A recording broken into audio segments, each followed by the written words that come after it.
I understand the frustrations of most of you. There is no way to defend the ineptitude and the poor returns on points for the last three games. Out of 9 points, we have 3 points. So I get it when you criticize the team, criticize Arteta. I've done my own fair share of criticism, constructive criticism towards the team and Arteta. But let's not go over the top. Let's not get into this uh excessive exterior or destructive criticism of the team. Stop it. You have to put things in context. The season has not been a shit show. No, some of you are making it seem like this season has been a shit show. That's far from the truth. You're being disingenuous. That is some hyperbolic bullshit. This season has not been terrible. Now, look at the returns on points. Yes, we've played 32 games and we have 75 points compared to last season. There's a vast improvement. So I understand the last three games has been poor based on points return, based on the fact that we are competing for the trophy, is the title race. So I get it that we've not done well, but don't make this massive Arteta has been horrible. No, give Arteta his flowers. He changed the culture of the team. He has raised the standard. If I could argue that Arteta is the victim of his own standards, he raised the standards due to injuries and some poor decision making, in my opinion. That could be very subjective. I said, in my opinion, that has made the last three games look as if the season has been terrible. The season has not been terrible. It has not. So if you look at our 75 points, we just need one or two more points to be automatic qualifiers for the UEFA Champions League. We have not qualified for the UEFA Champions League for the last 6 years. So give Arteta his flowers. If you can give Arteta the constructive criticism of his position making, you should give him his flowers for doing a very, very good job with the team. So let's stop it. Let's stop making this massive. It has been a terrible season. It has been a shit show. All the players are bonkers. No, I get it. Partey, Odegaard, and the rest of the crew have not been at the races for the last three games. I get it. I get the fact that it's annoyed some of us that holding has been a constant feature for the last 5 games and we've dropped point and have considered good. I understand that criticism. But to say Arteta has been a piece of shit, come on, bro. Come on, guys. Let's not do that. Like with some of you, it's either green or red. There's no midsection. There's no yellow. And life doesn't work like that. There's nuances. There's context. Now, I understand there's objective truths. And I get it, the generality. But there's sometimes there's situational context and nuances in every conversation or things you look at. So let's stop it. If you watch my last videos, I criticize Arteta. I criticize Holding objectively.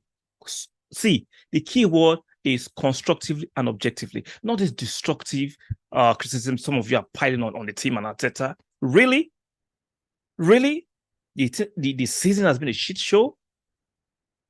I get you being triggered by the mockery and the banter of the rival fan. Now, if at this stage, I don't know how long some of you are supporting us now or your team, you don't understand the fact that banter is part of the game. Something must be wrong with you. Something's wrong with you. Now, if you can give banter to the opposition, why do you think they won't give it to you when your team are hitting some kind of hiccups? It's part of the game. See, that gives the excitement of football. That gives the entertaining part of football. The banter, the result, the draw, the losses, the back and forth with your rivals. That will make football the beautiful game it is. So stop thinking when your team is going to the Rockers, people are going to praise you. You must be out of your mind. No, banter are going to come. The way I give banter, I take it on the chin.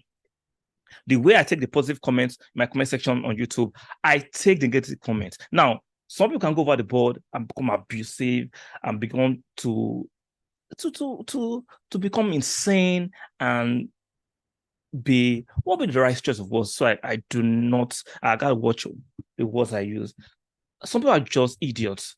Then you can block those ones and delete them.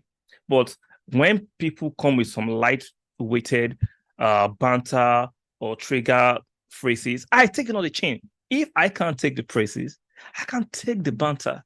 I can take some relative insult. It's part of it. It's part and parcel of the game. It's part and parcel of the platform.